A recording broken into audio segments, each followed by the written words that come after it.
we are going to start, it's plant assets and depreciation. ठीक है जी, that's chapter number 9 from the book of William Orca or Meeks and Meeks. अच्छा, very important thing is that first of all there is a need to understand the plant assets. Similarly ये जो plant assets होते हैं ये हमारे long term prepaid expenses होते हैं. Remember that. जैसे मैं अगर यहाँ पे आपको एक एग्जांपल दूं कि जैसे एक ownership of delivery of truck है, इसका मतलब क्या है कि ये जो आप ट्रक है, देखिए ना, हर प्लांट की एक एसेट की एक वर्किंग लाइफ डिफाइंड होती है. मतलब ये कहते हैं कि यार ये 5 साल चलेगा, 7 साल चलेगा. The same case with the truck, उसके भी एक माइलेज डिफाइंड होते हैं कि ये 10,000 किलोमीटर चल सकता है. ठीक है ना. इसका मतलब क्या है, when you are going to purchase, ठीक है, ये जो जाहिर बात है जब आप परचेज करेंगे definitely you will have to pay a certain amount there. तो वो जो वैल्यू होगी that will be considered as cost of truck. वो क्या होगी जी, कॉस्ट ऑफ ट्रक. ये याद आपने याद रखना है. और जो कॉस्ट ऑफ ट्रक होगा वो रिकॉर्ड हो जाएगा एज एन एसेट. इसका मतलब क्या हुआ कि आपने इस ट्रक की जो जितने माइलेज चल रहा है उसकी ट्रांसपोर्टेशन को एडवांस में ही परचेज कर लिया है. ठीक है. इसी तरह अगर मैं आपको एग्जांपल एक और करूं बिल्डिंग की, आप एक बिल्डिंग परचेज करते हैं, लेट्स सपोज. अब वो बिल्डिंग आप परचेज करें, दर हकीकत आप वहां पर 10, 15, 20 साल के लिए रहने के लिए दर हकीकत आपने वो जगह परचेज की है. तो आप यहाँ पे अगर मैं देखा जाए तो यहाँ पे आप जो हाउसिंग सर्विसेज बाय कर रहे हैं, ठीक है, और जैसे जैसे पास टाइम गुजरता जाएगा, ठीक है, तो वो जो सर्विसेज जब आप उनके अगेंस्ट उनसे यूज करते जाएंगे तो इवेंचुअली वो जो एसेट्स है जैसे जैसे उसका इस्तेमाल करेंगे तो जो उसके जितने भी वो एसेट्स हैं वो ग्रेजुअली ट्रांसफर हो जाएंगे डेप्रिसिएशन एक्सपेंस के अंदर. याद रखिएगा. ठीक है जी, ये बात क्लियर करते हैं. अब यहां पे अगर हम बात करें प्लांट एसेट्स की, प्लांट एसेट्स को एक्चुअली 2 हिस्सों में उसकी डिवीजन की गई है. एक बात है लैंड और एक है सब्जेक्ट टू डेप्रिसिएशन. इसका मतलब है लैंड एक ऐसा प्लांट एसेट है जिसमें डेप्रिसिएशन नहीं होता. With the passage of time की वैल्यू में अप्रिसिएशन सी आती है, not going to be depreciate. और जो आपका सब्जेक्ट टू डेप्रिसिएशन है उसमें दैट कुड बी इंक्लूड, जैसे हमने ट्रांसपोर्टेशन के पॉइंट से एग्जांपल दी है, मोटर ट्रक, तो मोटर व्हीकल्स आ सकती हैं. ठीक है जी. इसमें अगर हम आगे चलें हाउस होल्ड के अकॉर्डिंग हमने बात की है तो वो बिल्डिंग आ सकती है जी. ठीक है. इसी तरह फर्नीचर आ सकता है, इवन गुडविल आ सकती है. मतलब डिफरेंट किस्म की आइटम्स आ सकती हैं जिन पर डिप्रिसिएशन हो सकती है. अब बात यह है अगर मैं इसको थोड़ा सा अलग कर दूं तो वो मोस्ट अप्रोप्रिएट होगा. ठीक है. अब याद रखिएगा डेप्रिसिएशन को, ये प्लांट जो एसेट्स हैं ये हम इसको जानते हैं यूजुअली एक सर्टेन नेम से, और that would be fixed assets. अब फिक्स्ड एसेट्स को भी एक्चुअली कैटेगराइज कर दिया गया है. देखिए अगर हम बात करें तो हमें पता है ये जो एसेट्स होते हैं फिक्स्ड, ये दर की अगर मैं 3 एरोस डाल रहे हैं तो definitely there will be 3 type of that fixed assets. ठीक है, बाद में नोट करें प्लीज. अब उसमें जैसे पहली बात करें तो पहले एसेट्स कौन से होते हैं, टेंजिबल एसेट्स. टेंजिबल एसेट्स कौन से होते हैं, tangible assets are those assets which are having the physical existence, जिनकी physical existence हो. We can give the number of examples here. ठीक है. लाइक अगर मैं physical existence की बात करूं तो उसमें मोटर व्हीकल्स हैं, मशीनरीज हैं, लैंड है, ठीक है जी, premises हैं. These are having the physical existence. You can see it, you can touch it. ठीक है, can be seen, can be touched. तो ये उनकी एग्जांपल्स में कोड कर रहा हूं. ठीक हो गया जी. I think there will be need to mention the things here. मैं वैसे ही आपको एक्सप्लेन कर रहा हूँ. अच्छा, अब अगर हम बात करें कुछ ऐसे भी एसेट्स होते हैं which can't be seen, even can't be touched, only felt it. Like I can give the examples here. You may mention here a certain teacher we have met in our life. He can deliver his lecture in a very good way. तो आप जो उसकी delivery है, can't be seen actually, can't be touched actually, लेकिन आप उसको महसूस कर सकते हैं कि जो उसने डिलीवरी की थी, it's great one. ठीक है ना, बात समझ आ गई है ना? तो इसका मतलब है ये वो एसेट्स हैं, although these are the assets. ठीक है, अब वो जहां भी जाएगा उसकी डिलीवरी उसके साथ ही जाएगी. हमने एसेट्स के अकॉर्डिंगली बात की थी. एसेट्स वो हैं जो आपकी पोजेशन में है, आपकी प्रॉपर्टी में है और आपको बेनिफिट्स रेंडर कर रहे हैं with the passage of time. ऐसे ही है ना? अब वो जो एसेट्स हैं जो जिनको आप छू नहीं सकते, देख नहीं सकते, you can only feel it, these are known as a intangible assets. Is that clear? ठीक है, अगर मैं इसकी एग्जांपल यहां पे कोड करूं तो वो गुडविल. ठीक है, अब एक एसेट ऐसे होते हैं, वो भी हमारे फिक्स्ड वन है, लेकिन वो मोस्ट प्रोमिनेंट वन नहीं है क्योंकि उस पर ज्यादा डिस्कशन नहीं होती. These are known as wasting assets. अब वेस्टिंग एसेट्स क्या होते हैं? These are the natural resources जो फाइनली एग्जॉस्ट होते हैं. मैं we can give the examples here. अब देखिए ना, जो दुनिया है वो ट्रांसपोर्टेशन में फ्यूलिंग की बजाय वो कन्वर्ट हो रही है हाइब्रिड में. ठीक है, वो कन्वर्ट हो रही है, आगे जा रही है, इलेक्ट्रिक कार्स आ रही हैं. The reason is that they know exactly about that one the fuel is going to be exhausted decade by after decades. ये भी हो सकता है क्योंकि हमने बात करनी है सस्टेनेबिलिटी के ऊपर कि हम भी फायदा उठाएं और आने वाली नस्लें भी उससे फायदा उठाएं. तो इस तरह से ये कन्वर्जन हो रही है क्योंकि हमें पता है जो फ्यूल है with the passage of time क्या हो रहा है? कम हो रहा है. ठीक है जी.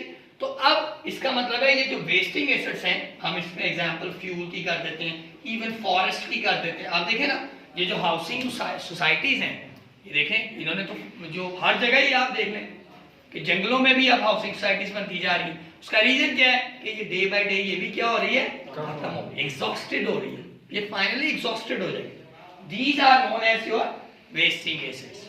Is that clear? अच्छा, अब बात ये है, we have bought any tangible asset to use. Although ये हमारी जाहिर बात है, हम इसे ले रहे हैं फ्यूचर में यूज करने के लिए, वो हमें बेनिफिट्स देंगे, लेकिन with the passage of time जब हम उससे सर्विसेज लिफ्ट करेंगे, हम उसे यूज करेंगे, तो ग्रेजुअली और परमानेंट जब आप उसको यूज करेंगे तो उसकी वैल्यू में कुछ ना कुछ कमी आएगी. That is known as depreciation. Is that clear? कोई इश्यू तो नहीं आ रहा. But when comes to intangible assets, जाहिर बात है, अगर एक बंदा है, उसकी डिलीवरी क्लास है, but with the passage of time when he is getting old, ठीक है, तो उसकी जो पावर है, जो उसकी स्ट्रेंथ है, जो उसकी एफर्ट है, वो डे बाय डे क्या होती जाएगी? कम होती जाएगी. पीछे. अच्छा, अब उसमें क्या होगा? जब वो कम हो रही है तो इसका मतलब है अब वो मजा नहीं आ रहा जो पहले था. उसका रीजन क्या है? उसमें वो स्ट्रेंथ नहीं है, जो डिलीवरी पावर थी, जो पिच थी, अब वो यू कांट फाइंड इट. तो इसका मतलब आप कहेंगे यार था लेकिन वो मजा नहीं रहा. तो that means with the passage of time उसकी भी वैल्यू क्या होती जा रही है? डिक्रीज. हाँ, लेकिन जब आपकी किसी इंटेंजिबल एसेट्स की वैल्यू डिक्रीज करती है, दैट इज कॉल्ड amortization. हम उसको बेटा क्या कहते हैं? amortization. Is that clear? We'll discuss in detail later on. अभी मैं सिर्फ आपको आइडियाज डिफाइन कर रहा हूं कि ये होती क्या है. क्लियर है ये बात? आगे हम बात करें तो बात करते हैं नेचुरल रिसोर्सेज के मतलब हम बात कर रहे थे, जिसमें वेस्टिंग एसेट्स आ रहे हैं. हमने कहा ये फाइनली क्या हो रही है? एग्जॉस्ट हो रही है, यानी कि एक वक्त आएगा ये बिल्कुल ही खत्म हो जाएंगी. ठीक है, अब इसको क्या कहते हैं? इसको हम कहते हैं डिप्लेशन. इस टर्म को हम क्या कहते हैं? डिप्लेशन. क्लियर है? But we are going to stick with a certain thing. The name of that is topic is depreciation, यानी कि हमारी कनेक्शन इसके साथ है.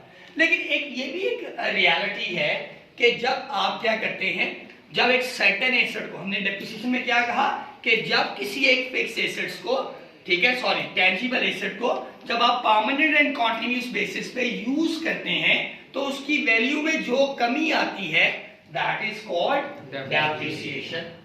But that is also reality. जब आप किसी भी एसेट को इस्तेमाल करते हैं तो इस्तेमाल करने के साथ साथ उसकी जो शक्ल है, ठीक है, उसमें भी क्या आ जाती है, कुछ चेंज आ जाती है, ठीक है। तो जब आप के किसी भी फिक्स एसेट के अंदर इस्तेमाल के बाद उसकी वैल्यू में, उसकी जो शेप में जो चेंज आती है, that is called wear and tear. Is that clear? Any question? बात समझ लगती है? क्वेश्चन सर बाद में कर लीजिए। अच्छा, अब थोड़ा सा हम आगे चलते हैं। एक सबसे इंपॉर्टेंट बात है और वो बात है कॉस्ट ऑफ एसेट की। हमने जैसे कहा ना कि एसेट को जब वो एज एसेट होगा तो जिस प्राइस पे आपने उसे खरीदा होगा, बैलेंस शीट में जो हमने कॉस्ट कॉन्सेप्ट होता है कि बैलेंस शीट में जो एसेट्स होते हैं वो किस बेसिस पर राइट डाउन करते हैं, कॉस्ट। अब कॉस्ट ऑफ एसेट क्या है? I can give the example here. Suppose you are going somewhere to buy something else like a refrigerator. You can't be able to lift it on your hand to bring it to your house. ऐसी है ना, तो आप उसे वहां पे नहीं ला सकते। तो eventually क्या करेंगे, जब आप खरीदेंगे, let's suppose you are going to buy with 50,000, ठीक है जी। लेकिन अब आपको क्या है, उसे उस जगह पे लेके आना है जहां पे आपने उसको इस्तेमाल करना है, इंस्टॉलेशन जहां पे करनी है, उसके लिए you need to pay a certain amount in the shape of carriage। पे करना पड़ता है कि नहीं? Let's suppose you have paid 1,000 rupees over there। अब क्योंकि आपको नहीं पता how to install it, that means you need to hire the services of the skilled one। जब आप उसकी सर्विसेज हायर करेंगे, definitely you will have to pay in response of that services as well। क्यों ऐसे ही है ना? तो जब आप वो पे करते हैं, let's suppose 500 rupees आपने पे कर दिए, तो अब मुझे बताएंगे जो कॉस्ट ऑफ एसेट है ये 50,000 है, 1,000 है या 500 और 51,500? क्योंकि इसका मतलब है कॉस्ट ऑफ एसेट क्या होता है, बाइंग पॉइंट से लेके इंस्टॉलेशन तक जितना पैसा लगता है वो कॉस्ट ऑफ एसेट में शामिल होता है। ये बात आपने ज़हन में रखनी है। Is that clear? मसला तो नहीं आ रहा। अच्छा, अब थोड़ा सा अगर हम आगे जाएं तो आगे जाते हुए हमें एक और टर्म नजर आती है। देखिए, मैंने भी अर्ज किया है कि कोई भी आप चीज परचेज करते हैं, नॉर्मली जब टेंजिबल एसेट्स की बात करते हैं तो उसकी कोई ना कोई सर्टेन एज होती है जब तक आप उससे बेनिफिट्स लिफ्ट कर सकते हैं, उसकी मदद से कुछ चीजें अर्न कर सकते हैं, ठीक है। वो जो भी उसकी सर्टेन एज होती है, that is called working life of asset. Is that clear? कोई मसला तो नहीं आ रहा इस पॉइंट में? अच्छा, अगर आता है तो राइट इट, ठीक है। जो क्वेश्चन आंसर का सेशन है वो बाद में करते हैं। अच्छा, यहां से हम आगे की तरफ अगर मूव करते हैं, मैंने अर्ज किया कि हर एसेट की एक सर्टेन लाइफ है, ठीक है, एक टाइम फ्रेम है। अब होता क्या है कि जब उसकी एक लाइफ कंप्लीट हो जाती है, that means you are not going to use it, not going to lift the advantages from और benefits from that particular asset, ठीक है। और वो आपको कोई भी आप रिटर्न में जनरेट करके भी नहीं दे रहा, तो वो आपके लिए क्या होगा, दैट इज स्क्रैप्ड वन, ठीक है। फिर वो ओने बोने बिकेगा, ऐसे है ना।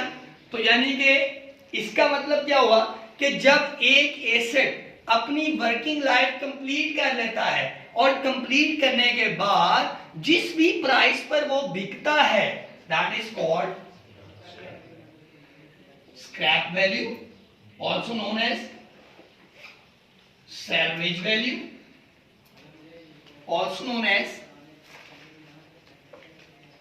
residual value। Is that clear?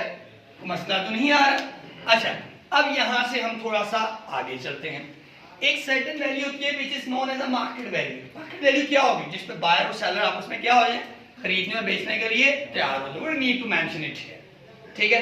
अच्छा, अब बात थी यहां से इंपॉर्टेंट टर्म ये है कि हमने पहले बात करनी है टैंजिबल एसेट्स की। इस वजह से मैं just giving the example regarding the depreciation, क्योंकि टैंजिबल एसेट पे जब उसको इस्तेमाल करेंगे तो जो उसकी वैल्यू में कमी आएगी, that is called depreciation. Is that clear? कोई मसला तो नहीं आता, बात क्लियर होती है।